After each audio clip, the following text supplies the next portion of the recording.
뭐 추석 연휴도 있었고요. 잘들 지내셨습니까? 저는 뭐 연휴 기간에도 세보러 다니라고 좀 정신이 없긴 했습니다. 오늘은 제가 한 작업들 중에서 대표적인 작업을 일단 보여드리고 그 다음에 저희 메인 창에도 지금 그림이 떠 있는데 제가 오랜 시간 동안 작업했던 그 두루미에 관련된 이야기를 중점으로 얘기를 해볼까 합니다. 그래서 오늘 그 처음에 시작하면서 영상을 보시고 그 다음에 시작을 할 텐데요. 일단 오늘은 뭐 제 얘기보다도 여러분들의 질문을 더 많이 받고 일을 여기 진행을 하려고 합니다. 일단 누가 들어오셨나 좀 볼까요? 조한기님 들어오셨고요. 출석하신다고 하셨네요. 이보연님도 들어오셨습니다. 많이들 들어오셨는데요. 뭐 오뚜기님도 계시고요. 네. 그 전 애들도 많이 들어와 계셨네요. 이계숙 선생님도 들어와 계시고, 네. TV 어딜 가든 님도 들어와 계십니다. 백한기님은 제가 알고 있는 선배 백한기가 맞으신지 모르겠네요. 네, 백한기 선배님 같은데 들어오셨습니다. 네, 아직 뭐 질문들이 많이 들어오진 않는데 그러면 일단 제가 그 한 작업 중에서 그 서울 옆에 이제 그 자유로라는 그 길이 있고 한강을 따라 올라가는 자유로라는 길이 있는데 거기 일산을 조금 못 미쳐서 그 한강변 좌측에 습지가 하나 있습니다. 장항 습지라는 곳이 있어요. 충청도 장항이 아니고 그 고양시의 장항이라는 곳이 있습니다. 거기에서 제가 그 고양시와 함께 장항 습지의 그 환경과 그 다음에 거기서 서식하는 야생동물의 모습을 기록 사진으로 담아서 지금 거기에 이제 그 탐조대라고 보기에는 좀 어렵지만 방문자 센터가 있어요. 그 방문자 센터에 방문해 보시면은 거기 이제 내부에 많은 그 장항습지에 관련 정보들이 디스플레이 되어 있는데 거기 이제 제가 촬영한 사진들이 대부분 거기 전시도 많이 되어 있습니다. 그 과거에는 장항습지는 이제 군부대가 관리를 했고 그 아무나 출입할 수 없는 곳이었어요. 그런데 이제 지금은 관리하는 부서가 따로 있어서 거기에 신청을 하시면 누구라도 들어가서 볼 수 있는 곳이 되었습니다. 뭐 그렇다 그래서 뭐 그냥 아무나 갈 수 있는 곳은 아니고 사전에 미리 신청을 하셔야만 시간대별로 인원별로 정리를 해서 들어갈 수 있습니다. 그런 곳이 장항습지입니다. 일단 장항습지 영상을 한번 보시도록 하겠습니다. 영상 좀 부탁드릴게요.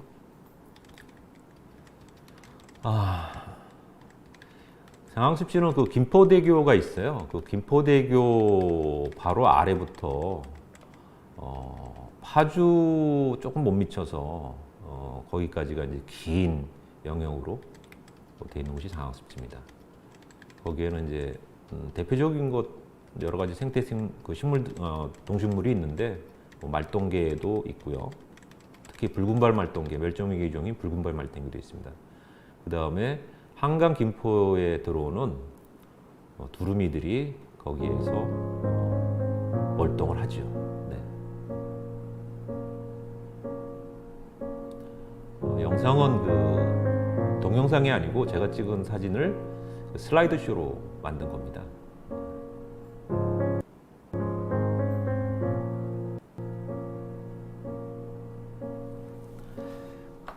저는 질문이 들어온 걸 볼게요.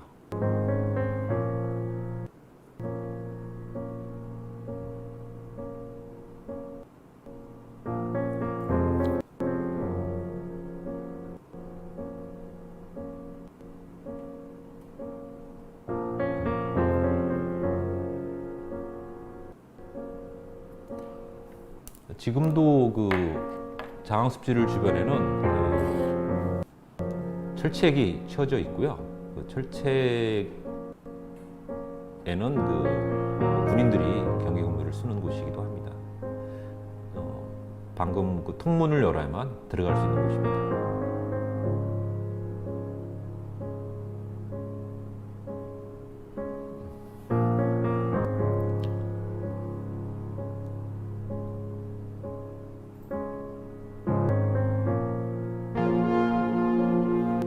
좀 딜레이가 되네요.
지금 소리 안 나오는 거 맞죠?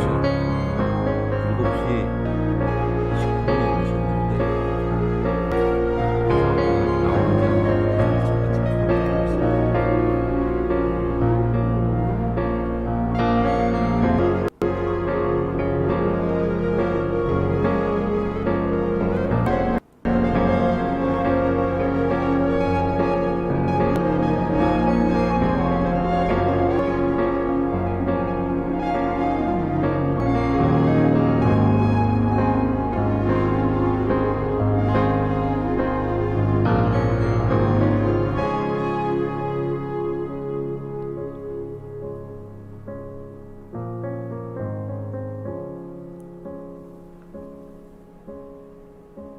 거의 끝났죠, 1부?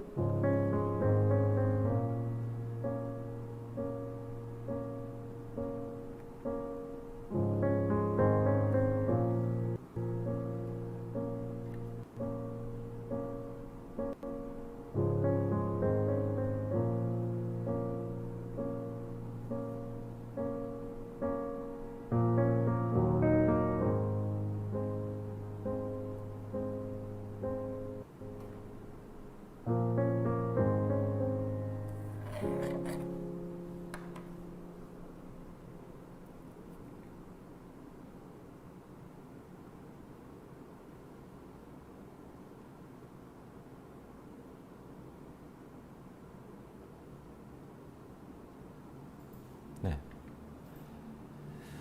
네, 그 장학습지 제가 그 만든 영상을 보셨는데 질문들이 올랐어요. 잠깐 보겠습니다.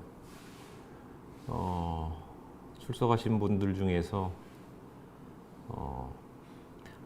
박진영 박사님도 들어오셨네요. 네, 박진영 박사님 반갑습니다.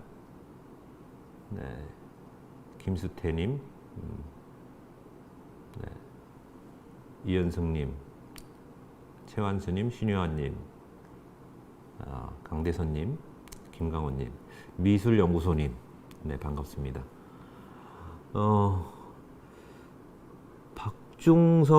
박종성인가요? JONG 박종성 님이 장학습지 관리부서 신청이라 하셨는데 정확하게 어디인지 알려줄 수 있나요? 장학습지 를 인터넷에 검색하시면은 거기 사이트가 있습니다. 장학습지 사이트가 있고 거기 보면 방문자 센터라는 곳이 있어요. 그 방문자 센터에 출입하고자 하는 시간과 날짜가 정해져 있습니다. 그냥 뭐 가고 싶은 날 들어가는 것이 아니라 정해져 있습니다. 출입할 수 있는 날짜가. 그 다음에 인원도 정해져 있어요.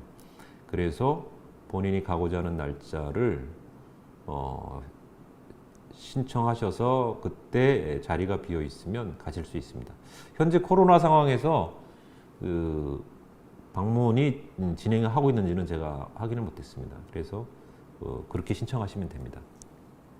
또 볼게요. 유비인님, 생태 사진 작가가 되려면 준비 과정이나 필요한 것들이 있을까요?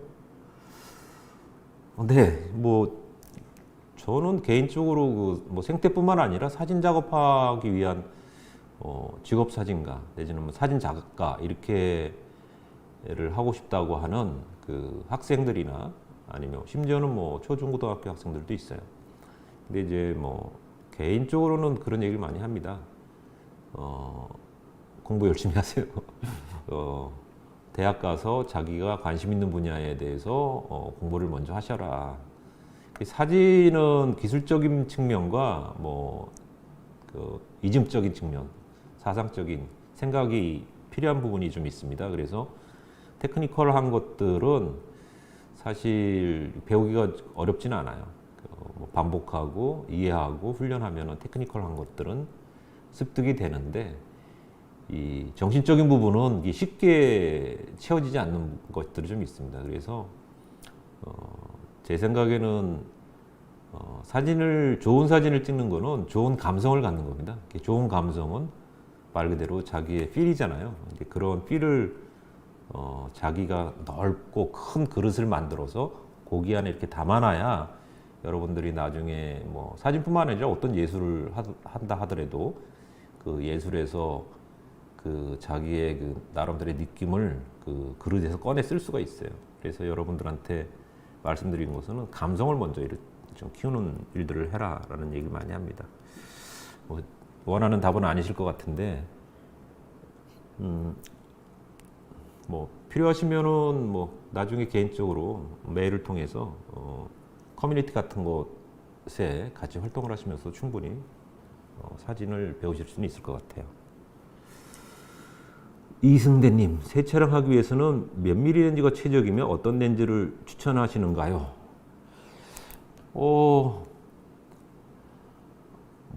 새 촬영하는데 제가 추천을 한다면, 만약에 여러분들이 새 촬영하는 경험이 없고 처음으로 새 촬영과 관련된 작업을 해보고 싶다라고 하자면은 저 같으면 한 300mm에서 한 500mm 사이 렌즈를 준비하시는 게 어떻겠느냐라고 얘기를 합니다. 600mm, 800mm 렌즈도 있긴 하지만 일단 가격도 가격이고 너무 커서 운영하기가 좀 쉽지 않은 부분이 있어요. 그래서 그런 렌즈들을 좀 확인해 보시면 좋을 것 같아요.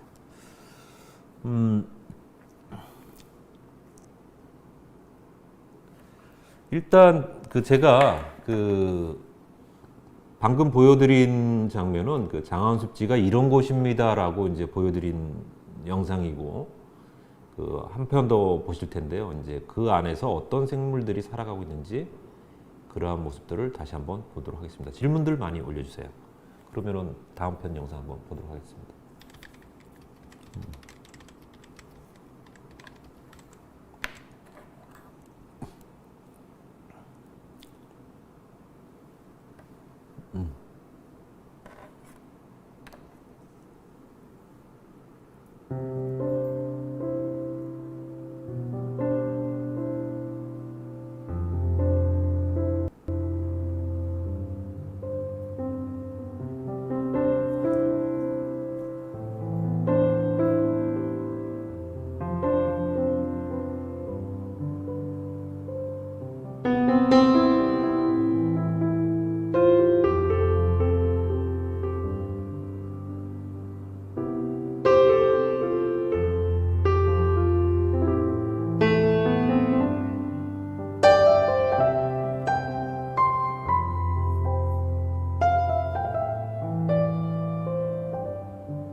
저 말동계 사진은 그 지난번 제가 1강 때 말씀드린 그 600mm의 익스텐션 튜브를 껴서 촬영한 사진입니다. 네, 그래서 크게 클로즈업 할 수 있었습니다.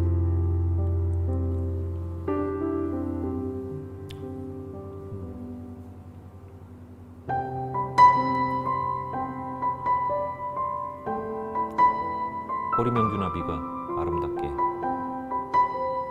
많이 있는 곳입니다. 이놈하고 거의 뭐 1시간 동안 대치라는 상을 했었는데 이제 저를 깡무시하고 저렇게 맛있는 먹이를 먹는 고라니, 어린 고라니가 있었습니다.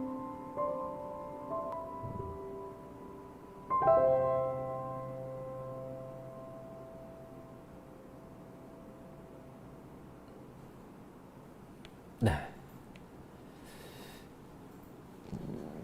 제가 그 장항습지 작업을 할 적에는 사실은 그 시간을 많이 투자를 하긴 했으나 저것도 그 비박 촬영을 할 수 없는 그 군사 지역이다 보니까 군인들의 통제를 좀 많이 따라했습니다. 심지어는 제가 촬영하려고 그 장항습지에 들어가면은 늘 군인들이 제 차에 같이 타서 동행을 했습니다.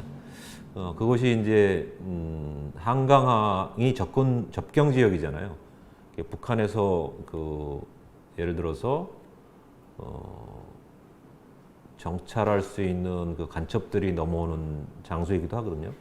그 다음에 이제 혹시 뭐 제가 늘 군부대 사람들은 제가 뭐 북쪽으로 갈 만한 사람이라고 생각했는지 모르지만 하여튼 저의 안전을 생각해서인지 하여튼 저를 늘 같이 다니고자 했습니다. 그래서 좀 이렇게 여유로운 작업은 하지 못했어요. 하지만 기록 사진이라는 차원에서 작업을 하고 그 다음에 뭐 특별한 종을 만나지는 못했지만 영상 속에서 보시면은 그 이제 말동개가 부두를 타고 올라가서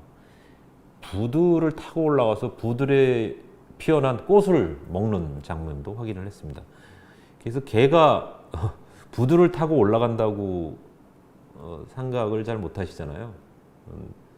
부들 잎을 이렇게 양쪽 발로 잡아서 이렇게 겨우 올라가 갖고 부들에 핀 꽃을 따먹구나라는 장면도 확인해서 상당히 기뻤고 특히 그 10월달에 말동개들이 여러분들 크리스마스 섬이라고 붉은 개라는 거 있잖아요. 내셔널 지오그래피나 NG에 보면 이렇게 그 뭐 엄청난 숫자가 그 바다로 가서 알털기를 하는 장면이 우리가 가끔 그 방송에서 보곤 하는데 그와 유사한 모습을 제가 최초로 확인한 것도 있습니다. 모든 개들이 일시에 다 한강으로 나가서 알을 털기 시작했습니다. 뭐 해변가가 아니죠. 강변에 있는 갯벌이 전부 다 말동개로 뒤덮이는 그러한 장면도 제가 최초로 기록했던 상황입니다. 무엇보다도 그 장항습지를 기록하면서 하여튼 새롭게 그 구석구석을 확인하면서 촬영할 수 있었다는 것이 되게 좋았고 그 장항습지 같은 경우는 그 물대라는 게 있습니다. 그래서 그 사진 속에 보시면은 물이 차서 습지 같지만 그 물대가 낮아지면 그 물이 다 빠져서 마치 그 마른 땅의 풀밭처럼으로 바뀝니다. 그리고 물이 들어오면은 뭐 거기 버드나무가 이제 맹그로브 숲이라고 얘기를 하는데 마치 그 열대우림의 맹그로브 숲처럼 만들어지고 그래서 아주 천연의 그 사람들이 출유를 하지 않는 아주 독특한 생태를 가진 곳입니다. 자, 오늘은 제가 그 우리나라의 두루미 작업에 대해서 한 것에 대해서 이제 말씀을 드리고자 하는데요. 이 생태 사진을 하면은 이제 제일 관심을 갖는 종이라고 그러면 두루미가 될 겁니다. 그 두루미는 뭐 우리 민족의 여러 가지 의미를 두는 새이기도 한데 그 과거에는 그 선비들이 마당에다가 두루미를 키웠다고 합니다. 실제로 뭐 정선이나 뭐 우리나라 당대 화가들이 그림 중에 보면 마당에 학을 키우는 그런 장면들이 많이 있어요.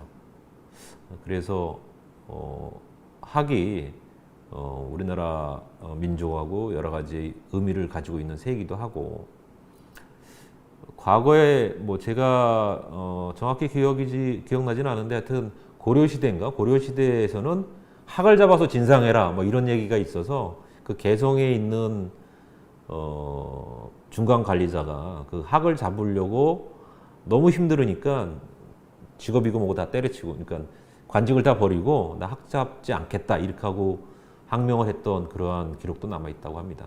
하여튼 간에 그래서 제가 학에 대한 얘기를 오늘 좀 하려고 하고, 그 학의 생태와 그 다음에 제가 한 작업들 얘기를 하고자 합니다. 보통 학은 새들은 그래요. 그게 이동하는 날짜들이 뭐 거의 비슷하게 와요. 10월 말부터 두루미들이 이제 내려오기 시작하고, 뭐 11월 되면은 두루미가 이제 거의 이동을 완료합니다.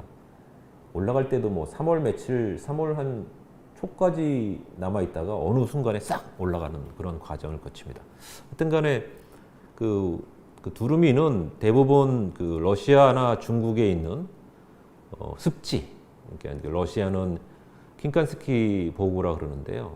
이제 거기거나 한카, 그 다음에 중국에는 이제 자롱 이런 데서 번식을 하고 새끼를 키워냅니다. 그리고 우리나라에 이제 겨울이 되면 날아 내려오죠. 대부분 DMZ 주변의 농경지에서 이들이 월동을 하고요. 과거는 북한의 금야 지역에서도 월동을 했다고 합니다, 두루미들이. 근데 제가 그 전에 그 북한과 관련된 여러 가지 이야기를 들었을 때 금야 지역이 여러 가지 상황이 안 좋아져서, 생태 환경이 안 좋아져서 이제 두루미들이 월동하지 않는다 이런 얘기를 들은 바가 있습니다. 하여튼 간에 두루미들은 대부분 우리나라에 이제 내려오게 되고, 저기 일본에 보면 우측에 빨간 마킹이 되어 있는데 그곳에 있는 두루미들은 이제 이동을 하지 않는 곳입니다. 이동을 하지 않아요. 북해도라고 하죠. 그 북해도에 있는 두루미들은 이동을 하지 않고 거기서 번식도 하고 거기서 월동도 하고, 이제 그런데 그래서 이제 우리나라에 보는 두루미하고는 조금 성향이 좀 틀린 두루미입니다. 두루미는 전 세계에 이제 3,000마리 정도가 생존해 있는 것으로 이제 파악이 되고 있고, 지난해 지난해 그리고 올해죠. 이제 1월 달 그 환경부의 동시조사에서 조사를 했는데 한국에 1,693마리 개체가 월동을 한 것으로 확인이 됐습니다.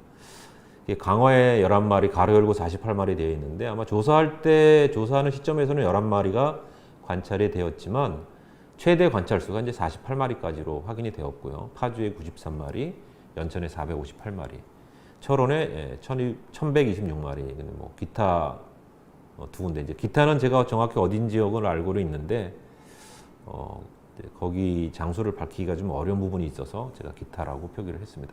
그래서 우리나라에서 하여튼 1,693마리의 개체가 월동을 하고 있습니다, 현재. 제두루미라는 두루미도 있는데요. 뭐 이제 모양이 이제 제 색깔이 많이 나기 때문에 제두루미라고 하죠. 그래서 세계 한 8,000마리 개체 정도가 생존하고 있고, 1월 환경부 동시조사에서 7,012마리 개체가 확인이 됐다라고 되어 있습니다.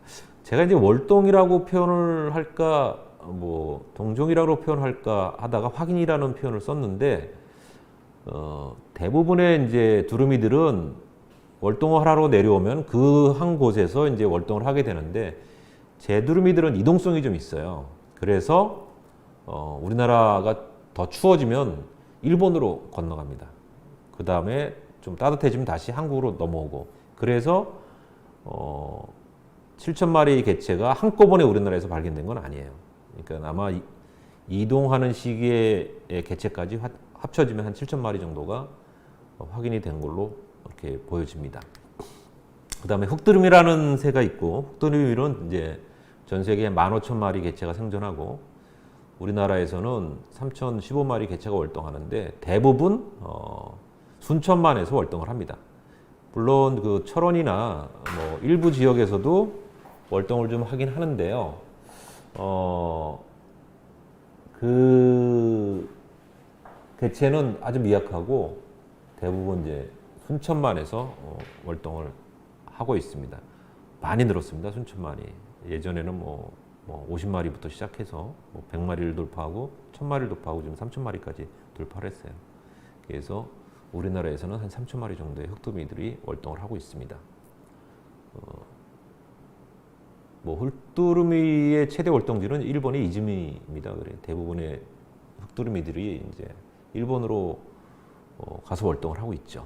근데 우리나라에도 이제 3000마리 정도의 두루미들이 월동을 하고 있습니다.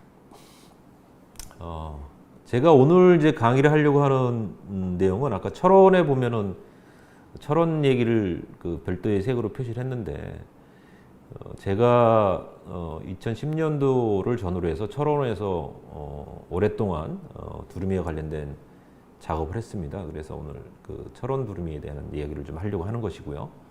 철원을 중심으로서 이제 얘기를 하려고 합니다. 그러니까 철원에는 이 제두루미와 흑두루미와 두루미가 세 종이 이렇게 동시에 월동하는 장면을 볼 수 있는 유일한 곳이다 이렇게 합니다. 흑두루미 같은 경우 순천만에서 주로 월동을 하고 그 다음에 제두루미도 물론 순천만에 몇 마리가 내려가긴 합니다. 나머지 지역은 흑두루미가 또 월동을 좀 하지 않는 곳들이 많아요. 한데 철원에는 흑두루미, 두루미, 제두루미를 동시에 볼 수 있고 심지어 시베리아 흰두루미라는 두루미나 기타 캐나다 두루미라든지 이런 좀 우리나라에서 보기 힘든 다양한 종들의 두루미들이 철원 지역에는 도래하고 있는 것 같습니다. 그래서 그런 두루미들을 볼 수 있습니다. 그 중에서도 제가 관심을 갖는 부분은 두루미가 관찰되는 지역이 이제 민통선 안과 민통선 밖에 있고요. 그 다음에 민통선 안에도 니에모제트와 민통선이 있습니다. 제가 이강 때도 말씀을 드렸지만 저는 이제 좀 사람들이 가지 못하는 곳을 가서 기록으로 남기고자 했던 생각을 가지고 있었기 때문에 저 개인적으로는 민통선 바깥에는 많은 분들이 두루미를 보고 촬영도 하고 생태 관찰도 하고 그 다음에 민통선 안쪽에는 허가받은 자도 가지만 제가 이제 관심을 가졌던 거는 이제 니에모제트 영역에서 두루미들이 어떻게 활동하는가에 대한 관심을 갖고 작업을 하였습니다. 이 사진은 철원에는 과거에 먹이를 급여하는 곳들이 좀 있었어요. NGO 단체들이 민통선 안쪽에도 먹이를 주던 장소가 두 군데나 있었고 민통선 바깥에도 먹이를 주던 곳이 있었습니다. 근데 지금은 최근에는 먹이 공급이 쉽지 않아서 그런지 먹이를 주는 곳이 많이 줄었습니다. 그래서 민통선 안쪽에는 먹이를 주지 않는 것 같아요. 물론 눈이 많이 쌓이고 먹이를 구하기 어려운 시기에는 특별한 먹이 제공을 하고는 있지만 주기적으로 상시적으로 이렇게 먹이를 제공하는 지역이 점차 없어지고 있습니다. 그래서 이 사진은 그 먹이를 주는 지역에서 제가 촬영을 한 사진이고요. 그 사진 아래쪽에 보면 흑두루미도 있고 제두루미도 있고 제가 그 두루미 이야기를 할 때 늘 꺼내 쓰는 대표적인 사진 중에 하나입니다. 두루미 얘기를 하고 있습니다, 지금. 네, 혹시 질문이 또 들어왔는지 제가 확인을 할게요. 네. 마운렌지 얘기를 많이 하셨군요. 제가 2강 때 생태 사진을 하려면 꼭 마운렌지가 필요한 건 아니다라고 말씀을 드렸는데 혹시 그 렌즈에 대해서 더 관심이 있으면 2강 강의에 제가 사용하는 렌즈들을 좀 확인해 보시면 좋을 것 같습니다. 물 좀 한 모금 먹어야겠네요.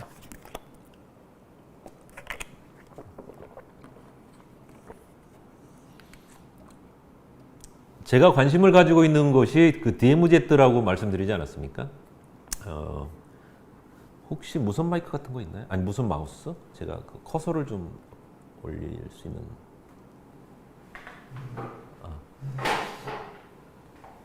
네, 고맙습니다. 여러분들 지금 DMZ 이 장소는 철원의 그 철책 안쪽의 상황입니다. 철책 안쪽의 상황. 그러니까 비무장지대 휴전선 철책 안쪽의 상황이죠.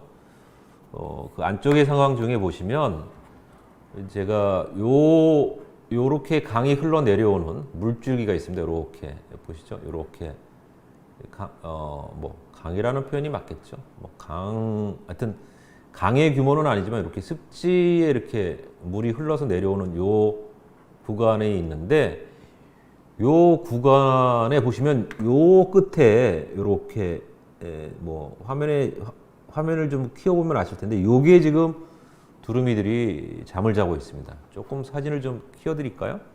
보시면. 네.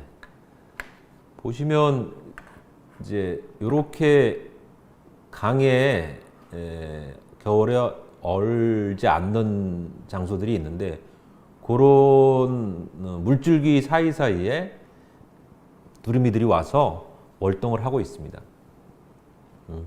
이 장소도 이제 철책 안쪽의 상황이죠. 그래서 우리가 그 DMZ 안에서 두루미들이 어떻게 월동하는가에 대한 그 관찰을 하기가 쉽지 않죠, 사실은. 저는 오랜 시간 동안 군부대하고 협의를 해서 또 군부대한테 그 OP라 그러잖아요. OP에 올라가서 그 전방 안쪽, 즉 DMZ 지역에 그 두루미들이 어디서 하고 있는지를 관찰하고 싶다라는 그러한 희망적인 메시지를 냈고, 군부대에서 허가가 올 때까지 계속 기다렸죠. 그 허가 받는데 2년 걸렸습니다. 2년 동안 계속 제가 요청을 하니까 어느 순간 그럼 OP에 정해진 시간과 정해진 날짜에 와서 관찰을 하세요. 이렇게 해서 이제 제가 OP에 올라가서 DMZ를 관찰했던 적이 있습니다. 아까 전에 그 큰 사진에 이제 사진을 보시면은 이렇게 여기 한 20-30마리의 두루미들이 옹기종기 모여서 밤을 지샌 아침 상황입니다. 이 철원이 이 여러 가지 환경 중에서 제가 이제 철원이 진짜 많은 야생동물이나 두루미가 올 수 있도록 갖고 있는 철원 환경만의 특징이라고 하면 얼지 않는 샘이 있다는 겁니다. 그러니까 철원은 그 화산지대잖아요. 그래 화산지대다 보니까 그 지하수가 품어져 올라오는 곳이 상당히 많습니다. 그래서 철원에서 그 가뭄이 있어서 농사를 못 짓는다 이런 얘기 듣기 어렵습니다. 지하수가 뭐 그 철원에 가면은 이제 샘통이라는 곳이 있는데, 그 샘통은 천연기념물로 지정이 돼 있거든요. 근데 그 샘통에 가면 뭐 밑에서 샘이 펑펑펑펑펑 솟아와서 엄청난 물의 양이 솟아오르고 있습니다. 그렇게 많은 그 지하수들이 곳곳에서 올라옵니다. 그래서 아무리 추워도 노원 주변에 작은 샘통들이 있어서 거기서 이제 물이 많이 올라오기 때문에 야생동물이 이제 겨울에 다 얼어서 먹을 물이 없어서 사실은 떠나게 되는 경우가 많은데, 철원에서는 그렇지 않아요. 철원은 먹을 물들이 좀 충분히 있습니다. 얼지 않고. 그런 상황입니다. 철원의 환경은. 지금 이 장면이 제가 1강 때인가 2강 때 또 보여드렸던 사진 중에 하나인데, 이제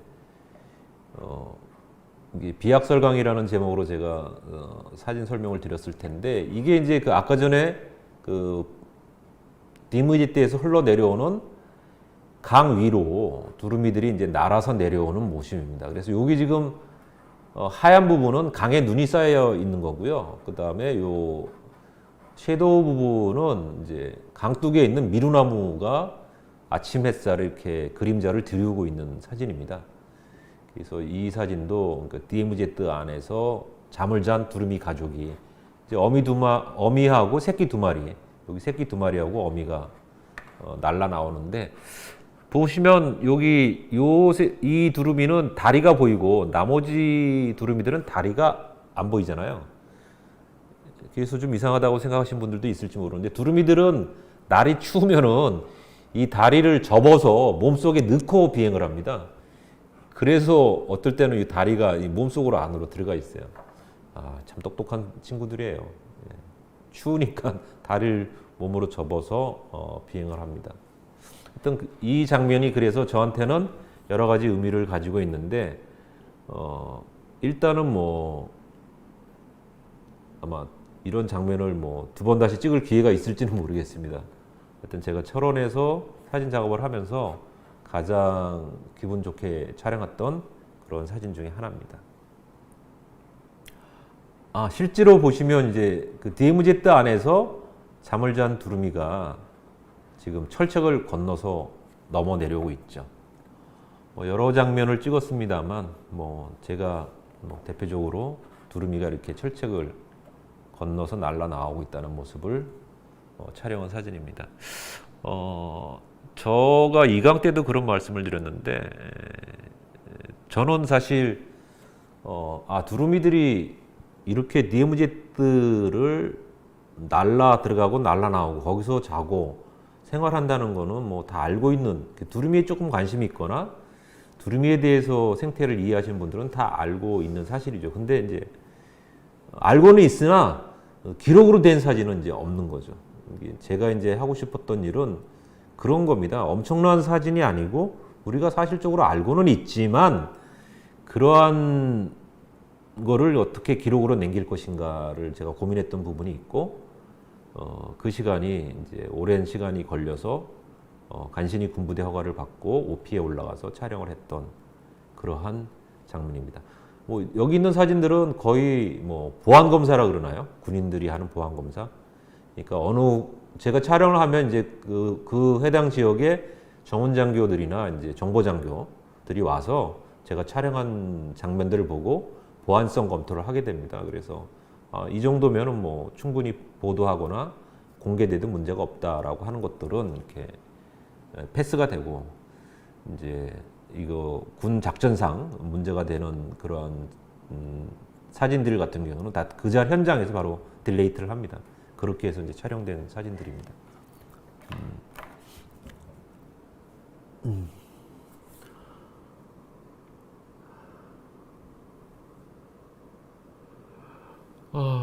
피아트 TV님, 네.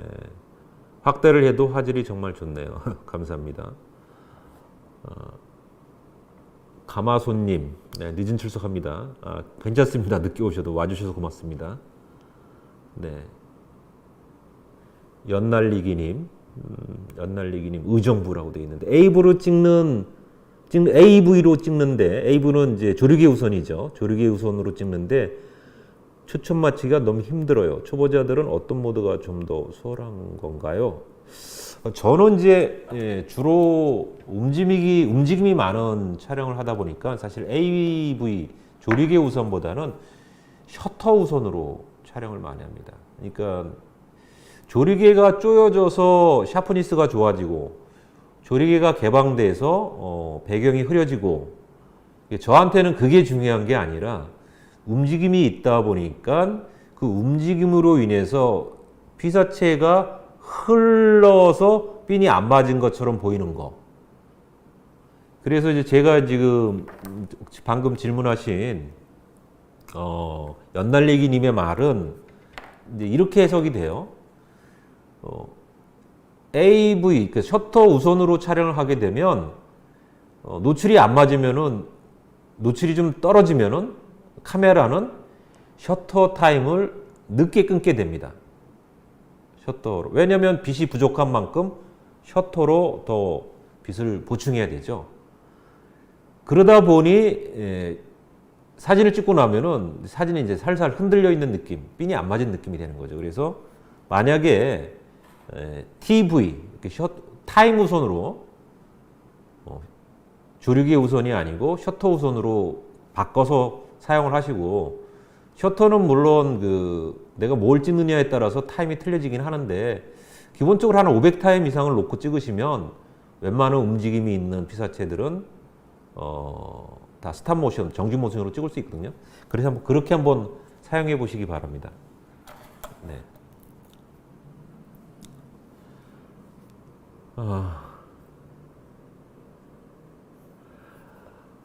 최완수님, GOP 지역에 일반인이 들어가기가 힘든데 열정이 대단하십니다. 네, 감사합니다. 네, 시간 투자 많이 했고 제가 이제 촬영 허가를 받기 위해서 엄청난 노력을 했습니다, 사실은. 그것도 딱 한 번 기회를 줬어요. 제가 하여튼 그 촬영하러 이 DMZ 전방 촬영으로 올라갈 때 하필이면 또 눈이 많이 내린 기간이었어요. 근데 그 대부분 OP는 뭐 걸어서 올라가면은 뭐 장비 메고 올라가면 한 3, 40분? 차로 올라가면은 한 5분, 10분이면 올라갈 수 있는 거리인데 군부대에서 눈이 와서 차량 이동이 안 된다는 거예요. 그래서 이 장비들을 메고 지고 진짜 입에 단단하게 올라가서 그 OP에 딱 올라가니까 온몸이 뭐 찐빵 아시죠? 찐빵, 겨울 찐빵. 막 스팀이 막 펑펑펑 쏟아지면서 올라갔던 기억이 납니다. 그래서 촬영을 한 사진입니다.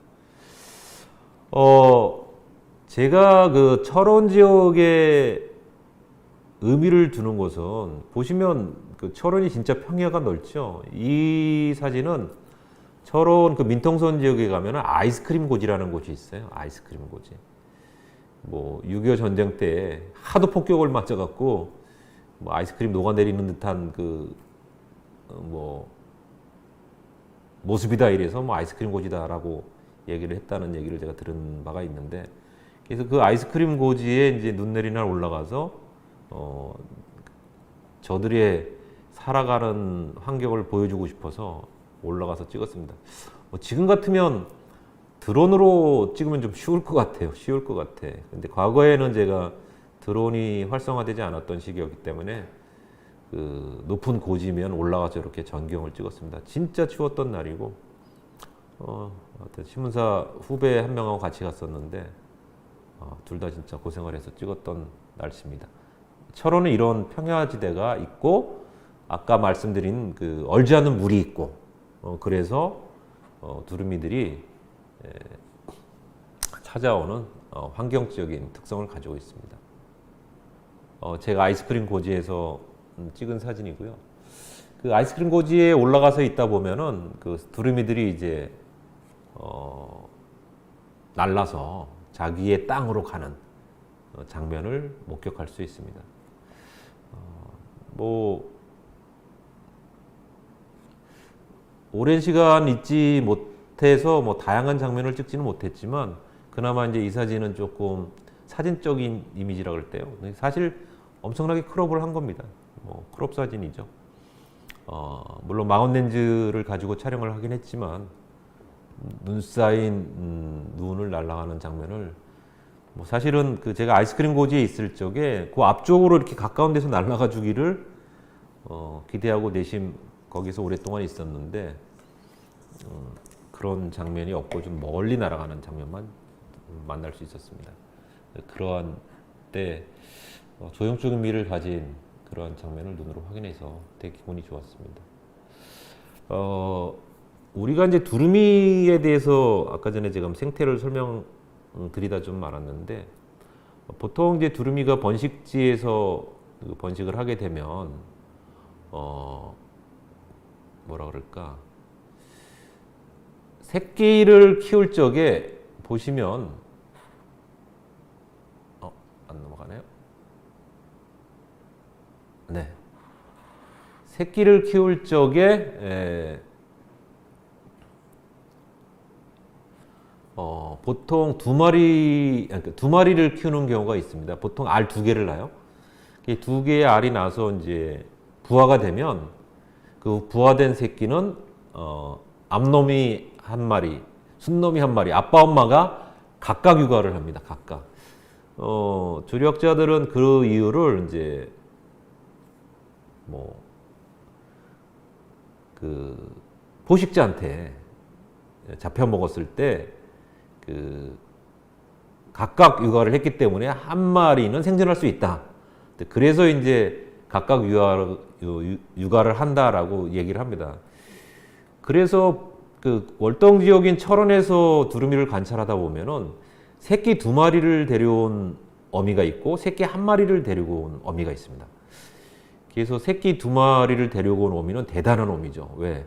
포식자한테 안 잡아먹히고 새끼 2마리를 충분히 훌륭하게 키워서 비행해서 이제 우리나라까지 날라왔으니까요. 반면에 이제 새끼 1마리를 데리고 내려온 두루미도 있습니다. 특히 이놈 같은 경우에는 새끼가 어떻게 저기 날라왔지 할 정도로 진짜 어린 새끼입니다. 진짜 어린 새끼. 그래서 보시면 다른 새끼들보다 색깔이 노란 깃이 훨씬 더 많죠. 저 두루미는 어떻게 날라왔나 싶을 정도로 제가 기특하게 바라봤던 장면이고, 제가 이 새를 관찰하고 와, 너 참 대견하다라고 사진을 찍었던 기억이 있습니다. 되게 어린 새를 데리고 났어요. 아마 거의 뭐 태어난 지 3개월이나 됐을까? 어떻게 날아왔을까? 이런 생각이 막 들더라고요. 네, 그런 그 새고요. 제가 이제 철원 지역에서 두루미 작업을 할 때 여러분들이 두루미 관련해서 철원에 가보셨는지 모르지만 그 만만한 곳이 아닙니다. 철원 지역이. 왜 만만한 곳이 아니냐면 일단 두루미들이 뜸성뜸성 윗기는 하되 그 접근하기가 쉽지 않고 민통선 외 지역이라도 마찬가지죠. 그 다음에 두루미들은 워낙 경계심이 높아서 조금만 사람들이 자기한테 신경을 쓴다고 생각하면, 예를 들어서 차가 지나갈 적에는 거의 그 관심을 안 갖는데 차가 딱 쓰고 거기에서 창문이 내려간다든지 사람이 내린다든지 이러면은 엄청난 경계를 하고 걸어서 멀어지든지 아니면 그것도 불안하면 이제 날라서 자리를 이동하는 경우가 많습니다.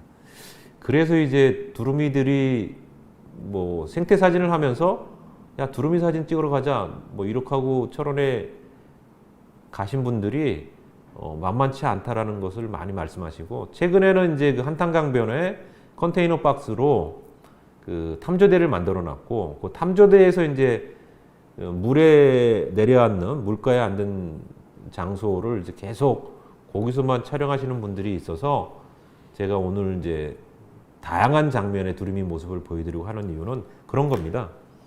철원은 산도 있고 강도 있고 들도 있고 그런 곳이고요. 다양한 장면 속에서 두루미들을 만날 수 있습니다.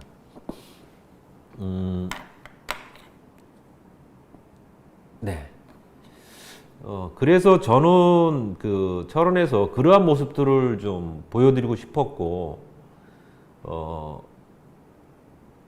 철원의 환경이 드러나는 사진들, 뭐 산이 됐던 논이 됐던 강이 됐던, 두루미도 두루미의 중심에 있지만 그런 환경을 같이 드러나는 그런 장면들을 기록하고자 했습니다. 네.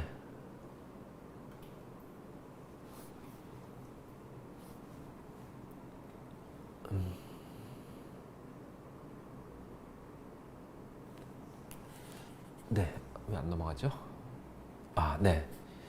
그래서 그 제가 작업한 기본적인 그 방향은 방금 말씀드린 것처럼 환경이 드러나는 그러한 두루미 사진이 이제 기조가 되어 있는 것이고요. 이 장소는 두루미들이 모여 있는데 그 모여 있는 그 이유는 먹이를 주는 곳이기 때문에 그렇습니다. 이게 민통선 지역에 그 먹이를 줬던 장소 중에 하나였고요. 그래서 두루미들이 좀 모여 있습니다. 사실 이 두루미들이 모여 있는 것들을 저희가 이제 사진하시는 분들이 뭐 떼샷이다 이렇게 얘기 많이 하는데, 두루미가 많이 모여 있으면 그 이쁜 사진을 얻기는 쉽지 않습니다. 그냥 두루미가 많다 정도의 이미지 사진을 얻는 거로 끝이죠. 조금 더 뭐 클로즈업이 되면은 이런 사진이 되겠죠. 이런 사진은 두루미들이 좀 클로즈업 되면서 많이 모였는데 뭐 이 사진이 이쁘다고 생각이 드시나요? 저는 이제 그냥 두루미가 많고 좀 가까이 있구나라는 정도만 생각이 들죠. 그래서 이제 주로 한 가족이거나 아니면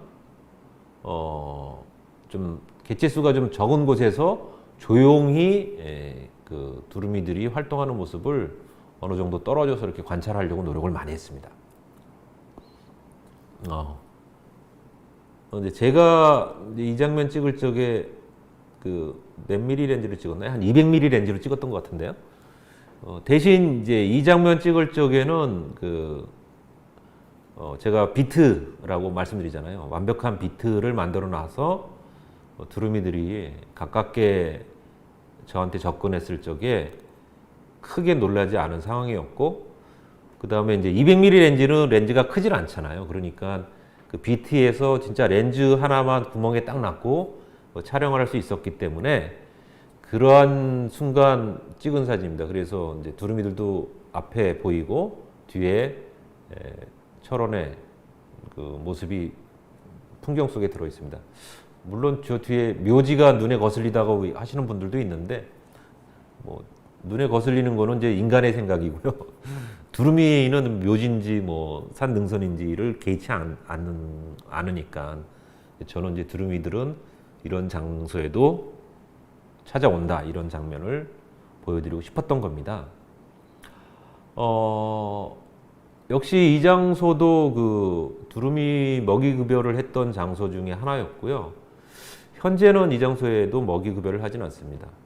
먹이 급여를 하질 않아서 두루미들이 모여오는 곳은 아닌데, 이 장소에도 두루미들이 많이 이렇게 있는데, 뭐 두루미를 크게 찍는 것이 아니라 뒤에 보이는 배경, 느낌, 뭐 그런 것들 위주로 작업을 했던 장소입니다. 물론 가깝게 찍으면은 클로즈업도 되지요. 이거는 이제 제가 카메라를 그냥 그 바닥에다 놓고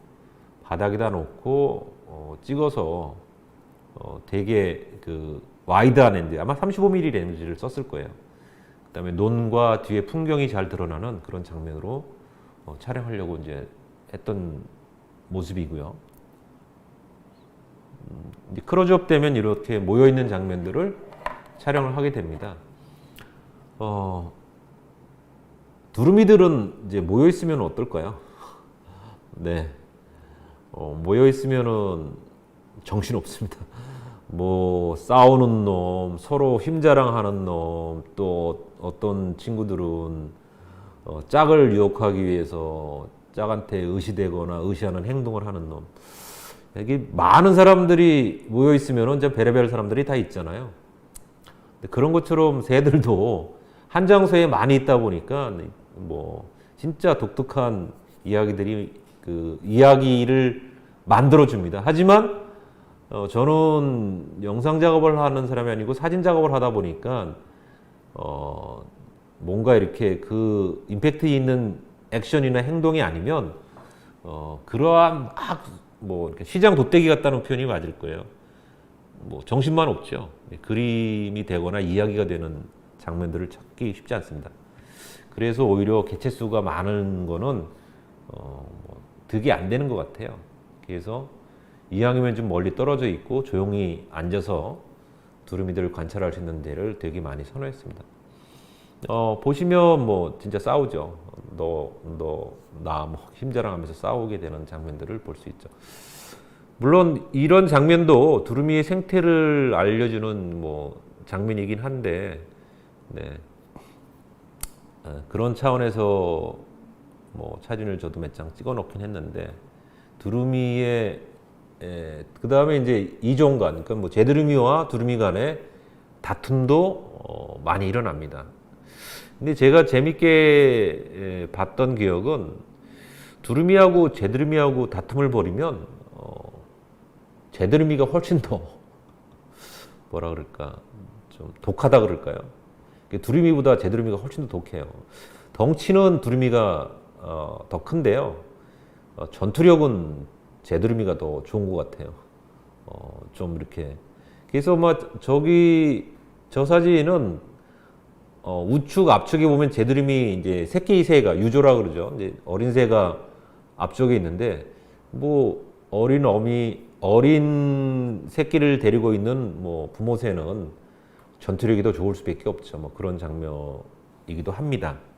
하여튼간에 두루미들을 지켜보면서 다양한 장면을 기록하려고 했던 것이 이제 저의 작업의 기조이긴 했습니다. 네, 혹시 볼게요. 네. 최문식님, 네, 좋은 강의 잘 듣고 있으며 감사의 말씀을 드립니다. 감사합니다. 송지일님인가요? 송지일님, 전에 철원에서 두루미 찍었던 생각이 나네요. 하루 종일 컨테이너 박스에서 촬영했던 기억도 있네요. 네, 저하고 비슷한 경험을 하셨군요. 저는 이제 위장터에서 하루 종일 떨었던 기억이 너무 많은 곳이기도 합니다.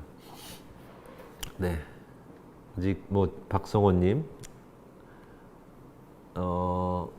AF 영역 선택 모드는 어떤 걸 선택하시나요? AF 영역 모드. 저는 이제 그 AF 영역, 이제 카메라 보시면은 AF 영역이 있잖아요. 이제 예를 들어서, 센서가 뭐, 올 센서라 그래서 뭐 다 하는 경우도 있고, 그 다음에 뭐, 가로나 세로로 돼 있는 센서만 선택하는 경우 있고, 중앙 초점 하나만 하시는 분이 있고, 또 중앙 초점에 보조 측거점까지 사용해서 이제 뭐 4개 정도나 6개 정도를 측거점으로 사용하시는 분이 있는데, 저는 주로 포인트 2개를 쓰는 측거점, 그러니까 스팟 말고 스팟 다음 것, 스팟으로 하시면 이렇게 측거점이 하나만 불이 들어오는데, 스팟 다음 거는 그 가운데 빨간 점까지 해서 이제 조금 영역이 확대됩니다. 그 다음에 가장 많이 쓰는 거는 중앙과 보조 측거점 4개짜리를 제일 많이 씁니다. 왜 그렇게 쓰냐면은, 측거점을 여러 개를 놓고 쓰면은, 일단 기본적으로 제가 원하는 장소의 포커싱이 잘 안 됩니다. 그러니까 측거점이 많아지잖아요. 측거점이 뭐, 4개를 쓰거나 6개를 쓰거나 9개를 쓰거나 뭐 12개를 쓰거나 이렇게 측거점이 점점 많아지잖아요. 그러면은 포커싱이 이제 빨리는 되죠. 그 다음에 순간적으로 탁 맞는데, 저는 새의 눈에다 맞추고 싶은 거죠. 새의 눈에다 맞추고 싶은데, 측거점이 많아서 특히 면이 넓어지는 뭐 가슴이나 어깨나 등이나 이런 데 가서 핀이 맞아버리면, 사진을 키워보면 이제 눈이 핀이 안 맞아 있어서 생동감이 많이 빠지게 됩니다. 그래서 저는 측거점을 이제 보조 측거점을 쓰는 4개 정도의 측거점을 사용하고, 그 다음에 측거점을 이동하는 레버 있지 않습니까? 저희들이 그 우측 손잡이 보면은 그 레버를 연속적으로 계속 움직이면서 제가 원하는 앵글이 되도록 측거점을 계속 변동시킵니다. 근데 그것이 제가 좋은 포커스가 되는 뭐 방법이다, 제가 쓰는 방법이다, 이렇게 말씀드릴 수 있습니다. 또 질문 해주세요. 네. 네. 잠깐만요. 볼게요. 네. 뭐 춤추고 노래하고, 두루미들은 이제 가족 단위로 있는 아이들이 있습니다. 뭐 어미 2마리와 새끼가 포함된 가족, 그 새끼 2마리가 포함된 가족, 새끼 1마리가 포함된 가족, 부부이긴 한데 새끼가 없는 두루미 가족. 새끼가 없는 경우는 이제 결과적으로 보면 분명히 번식지에서 알을 낳고 부화시켰을 텐데, 뭐 여우라든지 기타 다른 포식자에 의해서 포식당한 거죠. 그래서 월동지로 날아올 때는 안타깝게도 새끼를 데리고 오지 못한 그런 가족 두루미 쌍이 있고요. 그 다음에 이제 청년 집단이라 그러는데, 이제 어미로부터 독립을 해서 청년 집단, 그러니까 아직 짝을 찾기 전까지의 그룹을 가진 청년 집단이 그룹이 있습니다. 그래서 뭐 네다섯 마리, 많게는 10마리 이상 이렇게 모여서 이렇게 행동하고 같이 다니는 그룹이 있는데 그런 두루민들이 있습니다. 그래서 청년 집단을 촬영할 적에는 되게 센시티브하고 나중에 제가 뒤쪽에 사진을 보여드렸지만 청년 집단은 이 근육이 대단합니다. 이 두루미가 그 육체미 선수처럼 근육이 불떡불떡 나왔다는 거 느끼셨는지 모르지만 청년 집단에 있는 두루미들 보면은 뭐 힘자랑 엄청 많이 하고요, 근육 자랑 엄청 많이 합니다. 뒤쪽에 이제 사진을 보여드릴 텐데 이 장면은 그 삼각관계에 빠진 두루미들입니다. 삼각관계. 지금 화면의 좌측에 있는 두루미가 앉아 있잖아요. 앉아 있는 거는 암놈입니다. 그다음에 중간에 서 있는 거는 순놈이에요. 그다음에 우측에 쪼그리고 또 앉아 있는 깃털을 잔뜩 세우고 이렇게 절하는 모습인데요. 맞절하듯이 이렇게 절을 하는데요. 두루미들이 재밌는데 우리나라가 절하는 풍습이 있지 않습니까? 두 손을 모으고 무릎을 꿇고 고개를 숙여서 절을 하는데 그 절하는 모습과 똑같습니다. 두루미가 앉아서 절할 때 보면은. 그래서 우리가 이제 우리가 두루미가 절하는 모습을 보고 절이라는 걸 만들어졌나? 저는 이제 개인적으로 그런 생각도 했었어요. 하여튼간에 삼각관계에 빠진 두루미입니다. 그래서 암놈 2마리가 가운데 있는 순놈 2마리한테 적극적으로 지금 애정 공세를 펴고 있는데 가운데 있는 두루미의 선택은 누가 될까요? 선택을 누구로 했는지는 모르겠습니다. 저 장면이 일어난 다음에 두루미들은 또 각자 각각 이제 자기의 위치로 가서 또 자기 활동하는 내용을 하더라고요. 그래서 철원 지역의 청년 집단은 이제 월동지에 와서 자기 짝을 찾는 과정을 겪게 됩니다. 네, 그런 장면들을 확인할 수 있었던 생태적인 사진이었습니다. 그 두루미가 있는 지역은 저렇게 계단식 논, 그 다음에 저 뒤에 보시면 마우스를 좀 볼까요? 제가 마우스를 움직일게요. 네, 여기 보시면 요게 이제 GP입니다. GP 가이드 포스트라고 그러죠. 뭐 군대 갔다 온 남자분들은 이제 아실 텐데 GOP 부대가 있고 GP 부대가 있지 않습니까? 이제 두루미들이 있는 장소는 거의 휴전선 앞쪽에 있는 모습이고요. 제가 한 장만, 요 포인트가 잘 안 넘어가요. 그럼 마우스를 제가 안 쓸 텐데. 네, 이걸 할까요, 그냥?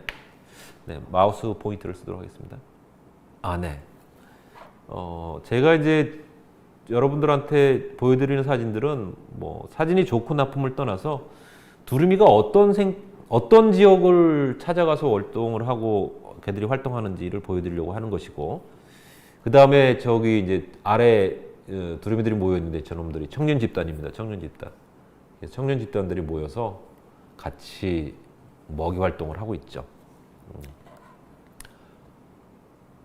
네, 아까 전에 제가 근육이 불뚝불뚝이라는 말씀을 드렸는데 제가 이 장면 찍을 적에 깜짝 놀랐습니다. 와, 이거 두루미 날개에 근육이 저렇게 많구나라는 생각을 했는데, 뭐 사진을 제가 여러 장을 찍었지만 이 장면 외에는 제가 사진을 담아오지는 않았는데요. 하여튼간에 저 사진 찍을 적에 두루미 청년들이 근육이 대단하구나, 이런 장면을 볼 수 있었습니다. 아침에 안개가 엄청나게 끼었고, 보시면 이제 여기 성애들이 이제 상당히 많이 껴 있죠. 아침 안개가 낀 날 성애가 껴 있는 새벽에 두루미들이 나타나서 제 앞에서 먹이 활동을 할 때 제가 촬영을 했습니다. 네.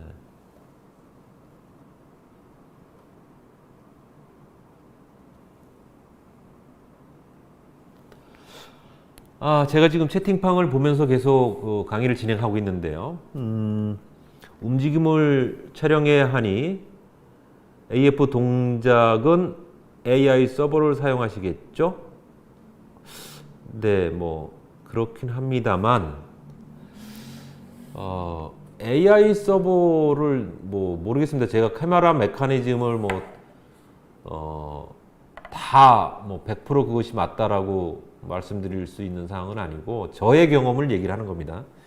제가 움직임이 많은 경우에 촬영을 하긴 하는데 AI 서버가 유리한 경우도 있긴 해요. 근데 이제 피사체 자체가 좀 이렇게 가깝게 있다고 할까? 가깝게 있어서 그 카메라가 측거점을 정확히 맞출 수 있는 거.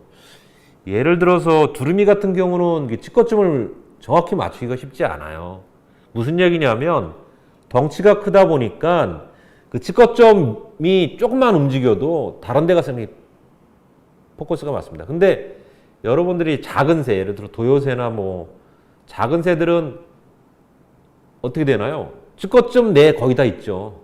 개체들이. 물론 도요새도 비크로즈업 해갖고 뭐 화면 가득히 찍었다 라고 한다면야 얘기를 좀 틀려지긴 하겠지만 하여튼 간에 화면에 크게 찍히는 상황에서는 AI 서버가 참 유리합니다. 왜냐하면 계속 추적을 할 수 있는 상황이 되기 때문에. 근데 화면에 크게 찍히지 않고 작게 찍히는 거는 제가 지금 반대로 설명했네요. 화면에 작게 찍히는 거는 화면에 측거점 내에 다 들어와 있기 때문에 그거를 추적하는 거는 되게 유리한데 저렇게 화면이 크게 찍히는 것들은 우리가 측거점을 어디다가 정확하게 포인트를 예를 들어서 저 사진에 눈에다가 측거점을 두고 계속 추적을 한다고 하면 화면에 가득 차 있기 때문에 저게 쉽지 않은 부분이 있습니다. 그래서 상황에 따라 빨리빨리 본인이 선택을 하셔야 된다 그런 얘기입니다.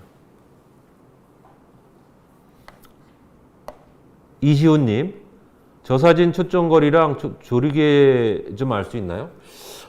초점거리 제가 지금 데이터를 확인할 수는 없고요. 기억에 물론 그 파일을 열어보면 확인이 될 텐데요. 초점거리는 뭐 거의 한 7, 8m? 7, 8m. 얼굴을 세우면 화면에 잘렸습니다. 새들이. 7, 8m 정도가 됐던 것 같고요. 조리개 값은 뭐 거의 개방일 겁니다. 아침 새벽이고 안개도 끼고 해서 노출값이 거의 안 나왔어요. 그래서 살살 흘러서 하여튼 제가 이제 늘 말씀을 드리는데 움직임에서 셔터가 흘러버리면 포커스가 안 맞은 것처럼 느껴지잖아요. 그래서 저 같은 경우에는 그 흐름을 방지하기 위한 그 고속 셔터를 많이 사용합니다. 그러니까 500타임, 1000타임을 많이 사용하다 보니까 나머지 것들로 이제 보충하는 거죠. 감도를 올리거나 조리개를 열거나. 흔들리는 사진은 이제 핀이 안 맞고 흔들려 있기 때문에 좀 사용하기가 좀 어려워서 그런 선택을 하고 있습니다. 네.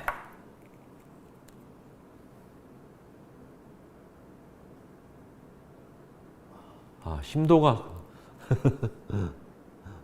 이시훈님 초망원에서 심도가 궁금해서요. 그러니까 뭐 더 솔직하게 설명을 드리자면 저는 어떠한 특별한 심도를 없애겠다, 줘야겠다 이런 생각을 가지고 촬영을 우선적으로 하는 경우는 있지만 무엇보다도 지금은 뭐 심도를 어떻게 줘야 되겠다라고 할 수 있는 상황이 안 됩니다. 왜냐하면 가깝고 노출 안 나오고 뭐 흐리고 뭐 이런 상황에서 내가 심도를 판단해서 심도를 잘 줘야지 그러면 이제 사진이 실패할 가능성이 높습니다. 그래서 일단은 셔터 우선으로 움직임을 줄여주고 심도는 그 상황에 맞아. 예를 들어서 날씨가 좋고 쨍하고 노출값이 많이 나왔을 때는 심도를 조절할 수 있겠죠. 근데 저 상황은 여러 가지 상황이 악화된 상황에서는 심도를 주겠다고 조리개를 조일 수는 없습니다. 왜냐하면 셔터 값이 더 중요하기 때문에 그런 상황이었습니다. 네. 네, 부지런히 설명을 드려야겠네요, 이제. 네. 그 두루미가 작게 찍힌다고 의미 없는 사진이다라고 생각하지 마시고 어떤 지역에서 어떻게 얘들이 보여주는가 그러한 모습으로 사진을 찍는 것도 의미 있는 작업이라는 걸 제가 말씀드리고 싶은 거고요. 뭐 그렇다고 해서 제가 비크로즈업을 안 찍는 건 아니고 제가 철원에서 가장 친하게 지냈던 두루미 가족 뭐 친하게 지냈다 그러면은 뭐 그건 네 얘기지 뭐 당신 말이지 이렇게 생각하실 수도 있는데 저는 이 가족을 보면서 혹시 세미 와일드 뭐 이런 생각도 했었습니다. 세미 와일드. 그러니까 세미 와일드란 말 아시죠? 그 이제 인간에 의해서 인공부화돼서 자연에 이제 풀어준 그런 두루미 가족이 이제 세미 와일드라고 하는데요. 근데 와일드는 완전히 이제 자연에서 살아가는 새들을 얘기할 때는 우리가 와일드라고 그러고 세미 와일드의 가능성. 왜냐하면은 제가 뭐 차량으로 접근하던 아니면은 뭐 기어서 접근하던 어느 정도 거리를 줬던 새입니다. 그래서 제가 눈이 막 펑펑 내리는 진짜 폭설이라고 하면 폭설 같은 그러한 상황이었는데 그때 제일 먼저 생각했던 게 빨리 이 폭설을 뚫고 제가 이제 저 친구 이름을 이제 순이라고 졌는데 이제 순이라는 거는 좀 순해서 거리를 잘 주고 놀래지 않고 저를 극하게 경계하지 않았던 가족이었기 때문에 늘 순이네라는 이름을 붙여서 제가 순이네 가족이라고 그랬는데 그 가족이다 보니까 제가 1강 때 말씀을 드렸던 걸로 기억하는데 두루미는 자기 땅이 있다 그랬잖아요. 자기 영역이. 그래서 제가 영역으로 삼은 것을 제가 정확히 알고 있기 때문에 이제 저렇게 눈이 펑펑 내리는 날 좀 디테일을 살리면서 찍을 수 있도록 할 수 있는 방법은 저를 받아들이고 있는 저 순인의 가족한테 가서 찍는 거였습니다. 그래서 진짜 뭐 거의 차가 운행이 안 될 정도의 눈이 많이 내리는 날이었는데 결과적으로는 그 눈보라를 뚫고 가서 그 순인의 가족이 먹이를 먹는 그 서식 지역에 가서 제가 말씀드렸지만 그 낮은 포복으로 가서 촬영했던 사진입니다. 네. 두루미가 이렇게 보시면 햇살이 떨어질 때 촬영되는 모습도 되게 이쁩니다. 저녁 노을에 이제 두루미들이 노란 기운을 받으면서 이제 해질녘의 모습이고요. 제가 전봇대 전깃줄도 저한테는 의미가 있다고 말씀을 드렸잖아요. 두루미가 가장 큰 사고가 많이 나는 곳이 전깃줄이다 보니까 저는 전깃줄을 피해서 찍지는 않습니다. 저렇게 위험적인 요소도 있고 물론 이쁜 장소에서는 따로 찍기도 하죠. 해 지면은 두루미들은 저렇게 자기가 쉬는 곳으로 날아갑니다. 물론 이렇게 해 속에 들어가 있는 두루미의 모습도 이제 원할 때 찍기도 하는데요.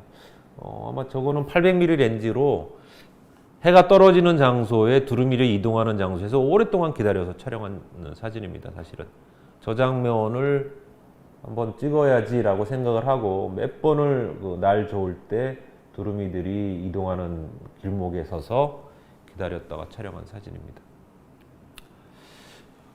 해가 지면 저렇게 이제 철원의 두루미들은 한탄강의 그 잠자리로 날아 들어옵니다. 제가 뭐 여러 가지 에피소드가 있는 장소 중에 하나인데 비약설강 아니죠. 동숙이라는 제목의 제가 찍은 사진인데 이때 제가 영하 28도에 저들과 함께 자고 아침에 한 10장 정도 사진을 찍었는데 그 이후로 찍지 못했습니다. 카메라가 다 얼어서 못 찍고 그냥 저들이 날아갈 때까지 기다렸다가 이제 빠져나왔는데요. 그때 찍은 장면입니다. 그 다음에 이제 철원에는 그 토교저수지라는 데가 있어요. 그러니까 겨울에는 다 꽁꽁 얼죠. 이제 그 토교저수지 한가운데 두루미들이 이제 잠자리를 마련하고 거기서 잠을 자기도 합니다. 물론 데이무제트 안으로 날아가는 새들도 있고, 그 다음에 데이무제트로 안 날아가고 토교저수지로 이제 얼음 위에 올라가서 그 잠을 자는 경우도 있습니다. 그래서 그런 곳에서 잠드는 곳이 이제 철원이고, 조금 망원으로 찍으면은 이제 이런 장면도 되죠. 이제 저기 두루미가 있는 건너편에 보면은 이제 그 제방입니다. 그게 제방. 저는 이제 그 민통선 지역에서 활동할 수 있도록 군인들한테 그 협조를 받았기 때문에 좀 자연스럽게 좀 다닐 수 있어서 토교저수 북쪽 상단에서 남쪽을 보고 찍은 사진입니다. 네, 잠자리에 들어있는 모습이고요. 여러분들 그 철원의 이길리에 가면은 그 컨테이너가 있지 않습니까? 그 컨테이너가 있는 그 장소에서 조금 상류 쪽에 이런 잠자들이 형성이 되고 있죠. 네. 두루미의 생태를 보자면 우리가 이제 두루미가 습지의 새라고 얘기를 합니다. 습지의 새라는 것은 서식하는 곳이 습지라는 곳이잖아요. 이제 강에서 자고 그 다음에 이제 습지에서 먹이 활동도 하고 물고기도 잘 잡아먹고요. 그다음에 논에서 이제 나달, 벼뿌리 이런 것도 이제 먹기도 하는데요. 그러한 상황에서 두루미들이 서식을 합니다. 상고대가 피어 있는 장소인데 저한테는 이제 애증의 장소입니다. 사실은 제가 이 마우스를 보시면 아마 요쯤에 무인 카메라 작업을 했었는데 여기 이제 무인 카메라를 설치한 적이 있었는데 워낙 날이 추운 관계로 이제 배터리가 다 얼어서 사실은 한 장면도 이제 촬영하지 못했던 그러한 애증의 장소이기도 합니다. 두루미의 생태라는 것이 여러분들이 이제 철원 지역에서 두루미를 찍겠다 하고 가시면 민통선 바깥에 이제 농가에 두루미들이 좀 나와 있는데 사실 논에서 먹이 먹는 모습은 그렇게 이쁜 장면이 나오질 않습니다. 그냥 두루미구나 정도의 장면이죠. 그래서 제가 이제 남기려고 했던 거는 두루미가 어떤 곳에서 먹고 자고 쉬고 그 다음에 서식하고 있는지를 보여주려고 했던 거고, 제 사진 자체가 여러분들이 사진하시는 분들이 두루미 그러면은 막 고개를 뻗고 노래를 부르는 부창부수의 장면, 학춤을 추는 장면, 이런 것들에 더 의미를 두실지 모르는데 저 같은 경우는 이제 두루미의 자연에서 이들이 어디서 어떻게 살고 있는지를 기록으로 담으려고 했던 것이 있었기 때문에 제가 찍은 사진들은 그런 의미를 좀 가지고 있습니다. 이런 장면도 이제 강에서 활동하는 모습인데 이거는 이제 무인 카메라로 촬영을 한 것이고요. 지금 현재 이 장소가 이제 이길리 초소 앞에 컨테이너가 있어서 그 컨테이너에서 촬영하는 그 강가가 바로 이 장소죠. 근데 저는 그 컨테이너가 만들어지기 전에 한참 전에 이제 제가 무인 카메라로 촬영을 했던 장소이기도 합니다. 물론 그 장소이고요. 눈이 많이 내리는 날 한 가족의 활동하는 모습을 사진으로 담았습니다. 제가 이제 강의하는 시간이 한 10분 정도 남았는데요. 두루미 작업 중에서 제가 해평 습지 작업을 한 적이 있습니다. 사진은 몇 장 보여드리지는 않을 텐데 왜 제가 하는 기록의 의미를 좀 주는 모습이다라고 말씀드리냐면 지금은 이제 저렇게 흑두루미가 내리고 오던 해평 습지가 4대강 사업으로 모래가 다 파헤쳐지고 다 수장되어 있는 장소입니다. 그래서 지금 저 장소는 현재 가면 이제 다 물이 된 거죠. 이제 수면 아래로 다 수장이 돼 있으니까요. 그래서 우리가 두루미의 서식지가 얼마나 중요한지, 그 다음에 개인적으로는 제가 두루미 작업을 오랫동안 했는데 저기만큼 아름다운 곳을 본 적이 없습니다. 진짜 내셔널 지오그래피에 실릴 만한 사진들이 나오는 곳이다 라는 생각을 했던 곳인데 그 이야기를 좀 하려고 합니다. 그래서 제목을 제가 해평 습지의 추억, 뭐 기억, 메모리 오브 더 해평 네덜랜드라는 말을 붙였는데요. 그 해평 습지에 이거 보시면은 마우스 끝을 보시면 제가 해평에서 2001년부터 2008년까지의 기록을 말하는데 여기 지금 점점점으로 보이는 게 이제 흙두루미가 와 있는 상황입니다. 앞쪽에 강이 있고 뒤쪽에도 강이 흐릅니다. 그래서 일종의 모래섬으로 되어 있는 곳이죠. 그래서 사람이 접근하기 어렵기 때문에 저들이 찾아오는 곳이기도 합니다. 그래서 이렇게 해평 습지에는 흙두루미들이 10월 말, 정확히 치면 10월 27일, 28일 되면 정확히 날라왔습니다. 저희들은. 뭐 늦어봐야 30일, 2, 3일 간격에 늘 같은 시간, 같은 장소에 내려앉는 그러한 장소가 되었었고요. 많을 때는 뭐 5, 6천 마리까지도 내려왔던 것으로 기억이 납니다.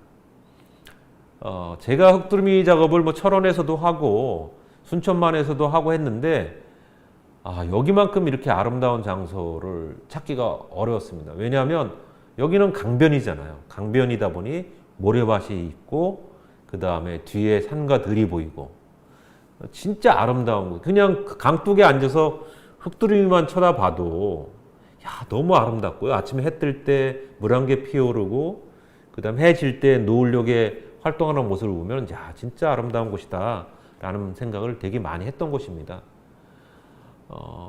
이 사진은 제가 해평습지를 최초로 촬영했던 사진인데 2001년도쯤인 걸로 기억이 나요.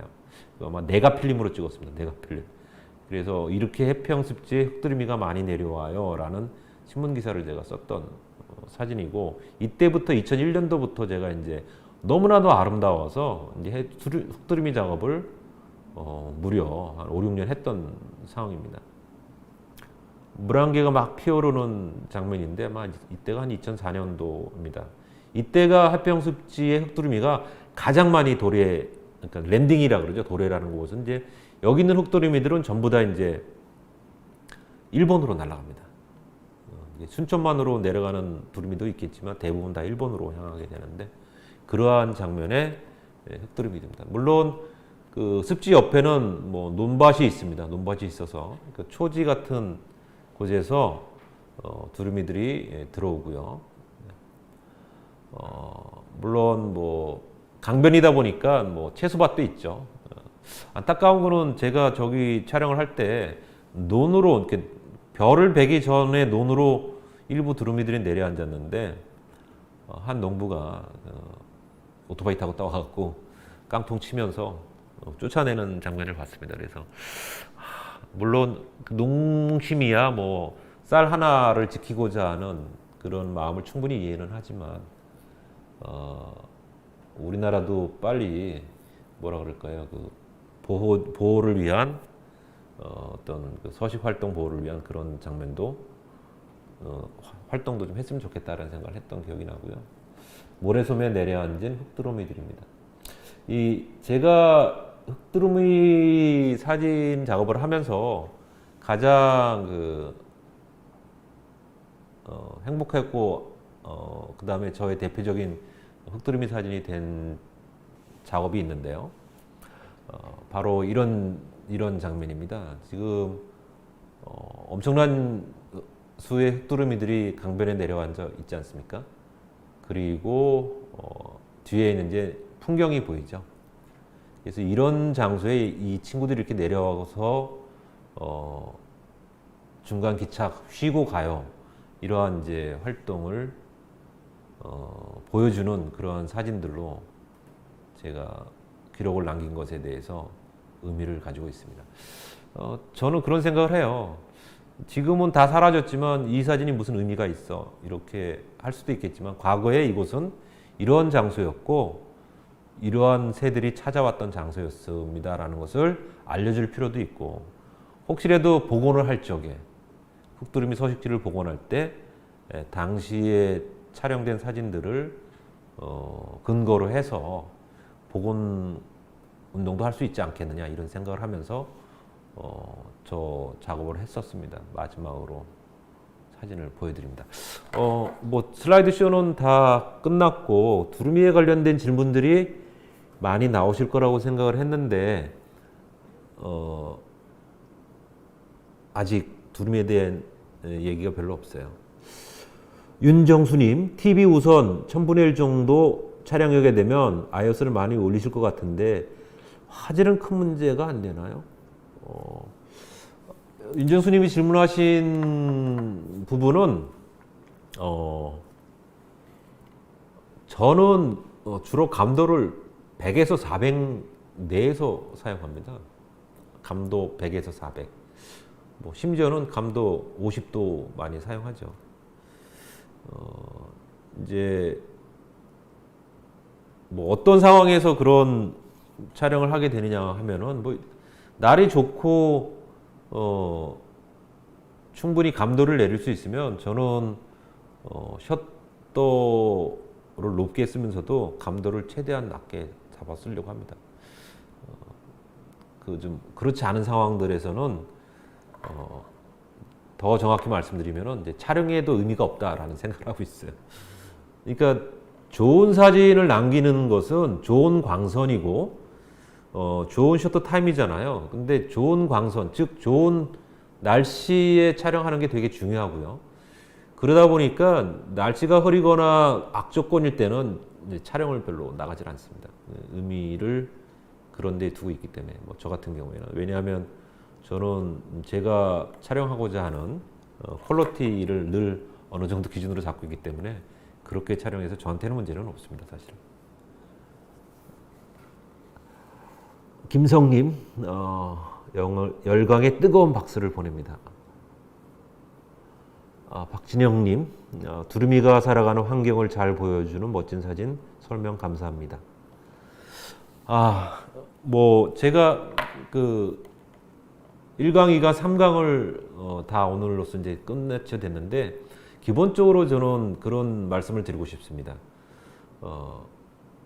새를 촬영하기에 앞서서 새가 어떤 환경에서 살아가고 있는지를 충분히 이해해야 되고 우리가 사진을 촬영한다는 것은 그 새 환경에 보탬이 되거나 그들이 살아가는데 보탬이 되어야 된다는 그러한 뭐 생각을 갖고 촬영을 하는 것이 좋지 않을까. 그러니까 제가 촬영을 했는데 그 촬영이 새를 위하거나 아니면 그 환경을 파괴시키거나 이런다면 그 사진이 좋은 사진이 될 수는 없잖아요. 저는 이제 그런 생각을 하고 있습니다. 그래서 1강, 2강, 3강 동안 새를 좋아하고 사진을 좋아하시는 분들한테 우리가 새를 촬영할 적에 이런 점을 생각하고 촬영하면 더 행복하고 기뻐지지 않나요? 또 의미가 있지 않나요? 이런 얘기를 드리고 싶었던 거고 뭐 제가 뭐 제 사진을 자랑질하려고 오늘 사실 3강을 했던 건 아닙니다.